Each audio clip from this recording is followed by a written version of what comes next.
Hi friends, കഴിഞ്ഞ video നിങ്ങൾക്കൊക്കെ ഇഷ്ടപ്പെട്ട് കാണുമെന്ന് കരുതുന്നു. അപ്പോൾ നമുക്ക് ബാക്കിയുള്ള കാഴ്ചകൾ കാണാം കേട്ടോ.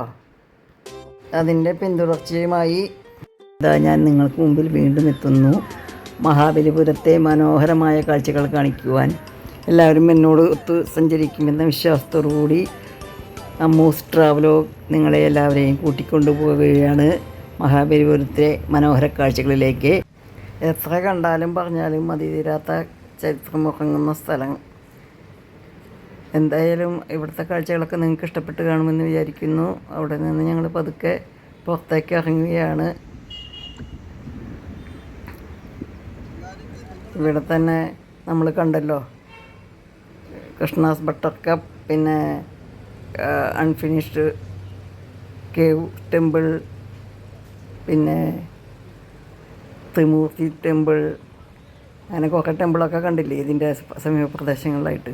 ഇനി അതിനേക്കാളും മനോഹരമായ ഒരു പ്രദേശത്തേക്കാണ് ഞങ്ങൾ പോകുന്നത്. ഇവിടുന്ന് കുറച്ച് നടക്കാനേ ഉള്ളൂ, അവിടേക്കാണ് ഈ പോകുന്നത്. അപ്പോൾ ആ കാഴ്ചകൾ കണ്ടുകൊണ്ട് നമുക്ക് നടക്കാം കേട്ടോ.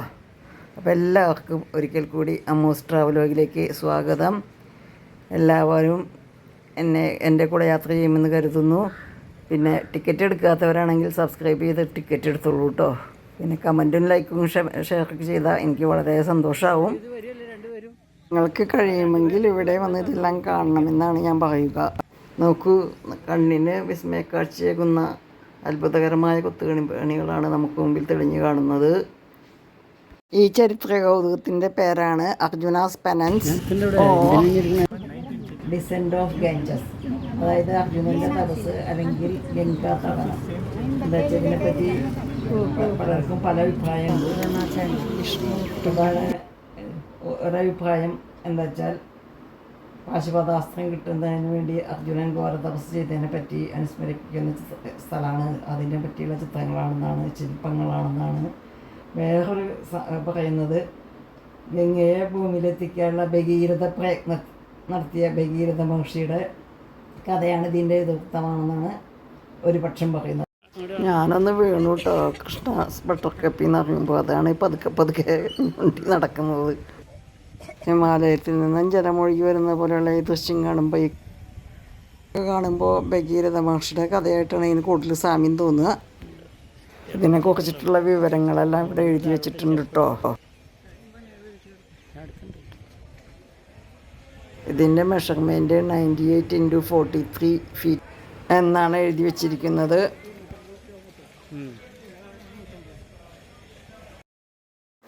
ആകാശം മുട്ടയുള്ള ഒരു വലിയ ക്യാൻവാസിൽ പടം വരച്ച വെച്ച പോലെയാണ് ഇത് കാണുന്നത്. ഇതിൽ ധാരാളം മനുഷ്യർ, അപ്സരസുകൾ, സന്യാസിമാർ, ആനകൾ, അങ്ങനെ പലതും കൊത്തിവെച്ചിട്ടുണ്ട്. അപ്പോൾ ഈ കൊത്തിവെച്ചത് കാണുമ്പോഴാച്ചാൽ നമുക്ക് കണ്ണും കരളും കവരുന്നു പറഞ്ഞ പോലത്തെ ചിത്രങ്ങളാണ്. അത് വളരെ വളരെ മനോഹരമാണെന്ന് പറഞ്ഞ പോലെയാണ്. അപ്പോൾ മോഡേൺ മെഷീനറീസ് ഉള്ള ഇന്നത്തെ കാലത്ത് പോലും ഇങ്ങനത്തെ ശില്പങ്ങൾ കൊത്തിവെക്കാൻ ബുദ്ധിമുട്ടാണെന്നാണ് എനിക്ക് തോന്നുന്നത്. അപ്പം നമ്മുടെ പൂർവികരുടെ കഴിവിനെ നമുക്ക് നമിക്കാതിരിക്കാൻ വയ്യ, അഭിനന്ദിക്കാതിരിക്കാൻ വയ്യ. അത്രയ്ക്കും ഗംഭീരമാണ് അവരുടെ കഴിവ് എന്നുള്ളത് നമ്മൾ സമ്മതിച്ചേ തീരൂ. ഇതിന് പിന്നെ ചരിത്രപരമായ ചില വശങ്ങളും കൂടി ഉണ്ട് കേട്ടോ.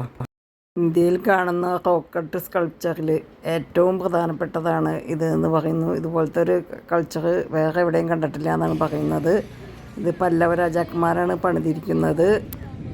തുറസായ സ്ഥലത്ത് കിഴക്കോട്ട് അഭിമുഖമായി നിൽക്കുന്ന 2 ഭീമാകാരമായിട്ടുള്ള പിങ്ക് ഗ്രാനൈറ്റ് പാറയിൽ കൊത്തിവെച്ചിരിക്കുന്ന ഈ മോണോലിത്തിക് ആർട്ട് വർക്ക് കാലാതീതമായി നിലകൊള്ളുന്നത് തന്നെ ഒരു സംഭവമല്ലേ.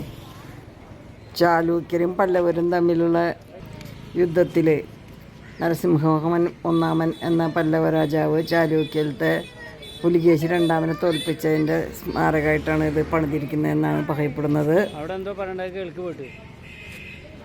യുനെസ്കോ തിരഞ്ഞെടുത്തിട്ടുള്ള വേൾഡ് ഹെറിറ്റേജ് കൾച്ചറൽ സൈറ്റ്സിൽ ഒരു പ്രധാനപ്പെട്ട സ്ഥലമാണിത്. 1984 യുനെസ്കോ ഈ അംഗീകാരം നൽകിയത്. പല്ലവരുടെ ശില്പവൈഭവത്തിന് ഒരു മകുടം ചാർത്തുന്ന സൃഷ്ടി തന്നെയാണിതെന്ന് പറയാം.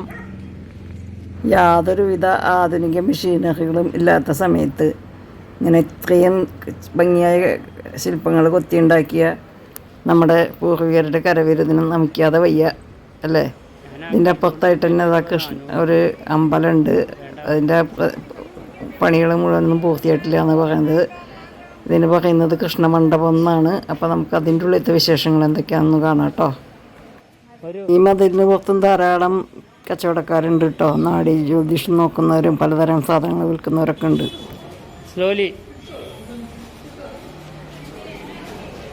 എല്ലാവരും ഈ ഭംഗിയുള്ള ശില്പങ്ങളൊക്കെ പകർത്തിയെടുക്കുന്ന തിരക്കിലാണ് കേട്ടോ. വളരെ മനോഹരമായ കാഴ്ചകളാണ് കാണുന്നത്. ഗൈഡ് എന്തൊക്കെയോ പറയുന്നുണ്ട്, അതൊന്നും ആർക്കും ശ്രദ്ധിക്കാൻ അറിയില്ല. എല്ലാവരും ചിത്രം പകർത്തുന്ന തിരക്കിലാണ്, ശില്പങ്ങൾ പകർത്തുന്ന തിരക്കിലാണ്.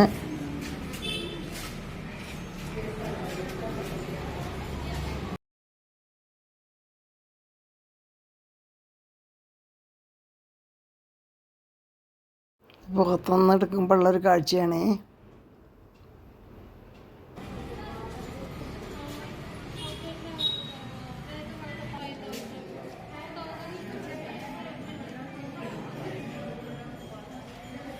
ആരവിടെ ഇരിക്കണേ? ആരുമില്ല, ഞാൻ കയറിയിരിക്കട്ടോ, കുഴപ്പമില്ല. തമിഴ്നാട് പുരാവസ്തു വകുപ്പിൻ്റെ കീഴിലാണ് ഈ സ്ഥലവും. ഇവിടെ പൂജ ഒന്നും നടക്കുന്നില്ല. ധാരാളം വിസിറ്റേഴ്സ് എന്നും ഇവിടെ എത്താറുണ്ടെന്നാണ് അറിഞ്ഞത്. ഫോട്ടോ വേണോ? ഗോവർദ്ധനഗിരി താങ്ങി നിൽക്കുന്ന കൃഷ്ണൻ്റെ പ്രതിമയ്ക്ക് മുമ്പിലാണ് ഞാനിപ്പോൾ നിൽക്കുന്നത്. കൃഷ്ണനും സഖിമാരും കൂടി. ഇതിലത്തെ ഓരോ ശില്പങ്ങളും ഓരോ കഥകൾ പറയുന്നുണ്ട് കേട്ടോ. ഗോവർദ്ധനഗിരി താങ്ങിയതും കൃഷ്ണൻ്റെ ഗോപികമാരോടൊത്തുള്ള കളികളും അങ്ങനെ കുറേ പിക്ചേഴ്സ്. ഒരു ഗ്രാമത്തിൻ്റെ ചിത്രം മുഴുവൻ കൊത്തി വെച്ചിട്ടുണ്ട്. അതെല്ലാം സെപ്പറേറ്റ് എടുത്ത് കാണിച്ചു തരാൻ പറ്റില്ല. എന്താ വെച്ചാൽ നമ്മുടെ ഒരു ഗ്രൂപ്പിൻ്റെ കൂടെ പോണതല്ലേ. അപ്പോൾ വേഗം കോടി നടന്നുള്ള ഫോട്ടോ എടുക്കലല്ലേ, അതുകൊണ്ട് അതൊന്നും സാധിച്ചില്ല. പക്ഷെ അത് കണ്ട് മനസ്സിലാക്കി എന്ന് മാത്രം. ഇതാണ് പുറമേ നിന്നുള്ള കാഴ്ച. അതിലേക്കുള്ള കാഴ്ച കണ്ടില്ലേ, നല്ല ഭംഗിയില്ലേ. അതിൻ്റെ സൈഡിലായിട്ട് കാണുന്നത് ഒരു വിഷ്ണു ക്ഷേത്രം തന്നെയാണ്. അതൊരു പ്രത്യേക വിഭാഗം ആൾക്കാർ നടത്തുന്നതാണ്. അതുകൊണ്ട് അതിലേക്ക് ടൂറിസ്റ്റുകളൊന്നും പോകാറില്ല. ഒരു വിഷ്ണു ക്ഷേത്രമാണെന്നാണ് പറഞ്ഞത്. അതിലേക്ക് സാധാരണ അവിടെയുള്ള ആ ആചാരം പാലിക്കുന്നവർ മാത്രമേ പോകാറുള്ളൂ എന്നാണ് പറഞ്ഞത്. ചിലപ്പോൾ കൊടുങ്ങല്ലൂരത്തെ കൊങ്ങിണിമാരുടെ കൃഷ്ണ ക്ഷേത്രം പോലെയുള്ള ക്ഷേത്രമായിരിക്കാം. അപ്പോൾ ഞങ്ങൾ തിരിച്ചിറങ്ങുകയാണ് കേട്ടോ അവിടുന്ന്. അപ്പോൾ പുറത്ത് കിടന്നപ്പോൾ വീണ്ടും അർജുന തപത്തിൻ്റെ പിക്ചറൊന്നും കൂടി ഇരിക്കുകയാണ് എല്ലാവരും നിന്നിട്ട്. ഭൂമിക്കടിയിൽ നിന്ന് എക്സ്കാവേറ്റ് ചെയ്തെടുത്ത ഇതാണെന്നാണ് പറയുന്നത്. ആകെ മൂടിക്കെടുക്കുകയാണെന്നാണ് പറയുന്നത്. എന്തായാലും അവരുടെ പഴയകാലത്തെ പ്രത്യേകതകളെ വർണ്ണിക്കാതിരിക്കാൻ പറ്റില്ല നമുക്ക്. അവരുടെ മുമ്പിൽ നമസ്കാരമായി നിൽക്കാതിരിക്കാൻ കഴിയില്ല. അത്രയ്ക്ക് മനോഹരമായ രീതിയിലാണ് ചെറിയ ശില്പങ്ങൾ. എന്നാൽ അത് വലിയ അതായത് പുരാതന കാലത്തെ പൂർണ്ണകഥകളും നമുക്ക് മുമ്പിൽ അനാവരണം ചെയ്യുന്ന വിധത്തിലുള്ള കാര്യങ്ങൾ. ആനകളും സർപ്പങ്ങളും മനുഷ്യരും എല്ലാവരും കൂടിയിട്ടുള്ള ഒരു വിചിത്ര ലോകം നമുക്ക് മുമ്പിൽ ഇങ്ങനെ തുറന്നു കിടക്കുന്നു. അപ്പോൾ ആ കാഴ്ചകളൊക്കെ നിങ്ങൾക്ക് കാണാൻ അവസരം ഉണ്ടാകട്ടെ എന്നായി പ്രാർത്ഥിക്കുന്നു. അപ്പോൾ ഇത് ഗോപികമാരൊപ്പം ഗോവർദ്ധനഗിരി താങ്ങി നിൽക്കുന്ന പിക്ചറാണിത്. കേട് പറയുന്നതൊന്നും കേൾക്കാൻ പറ്റുന്നില്ല, അത്രയും ഭയങ്കരമായ ശബ്ദമാണ്. അതുകൊണ്ട് ഞാനത് ശബ്ദം മ്യൂട്ട് ചെയ്തിട്ടു. ഉണ്ടില്ലേ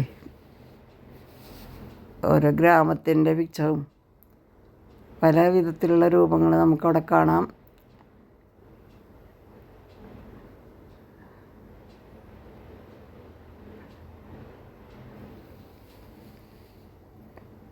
ഇനി അടുത്ത ഒരു പശുവിനെ കറക്കണ ഒരു ഗ്രാമത്തിൻ്റെ ചിത്രം. പശുവിനെ കറക്കണ ഒരാൾ ഇരുന്നിട്ട് അങ്ങനെ കുറേ കാര്യങ്ങൾ കാണുന്നുണ്ട്.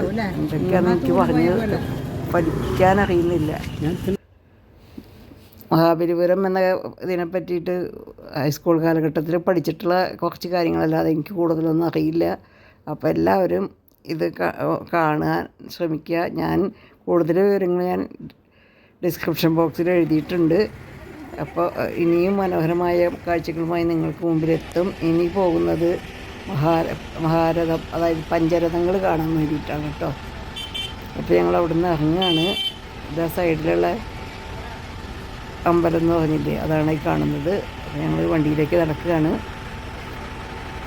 അടുത്ത കാഴ്ചയുമായി നിങ്ങൾക്ക് മുമ്പിലെത്തുന്നവരേക്കും നമസ്കാരം പറയുന്നു. സസ്നേഹം നിങ്ങളുടെ പിയങ്കോങ്ങാട്ടിൽ അമ്മു. വിലപ്പെട്ട നിർദ്ദേശങ്ങൾ നൽകി പ്രതികരിക്കുമെന്ന് കരുതുന്നു.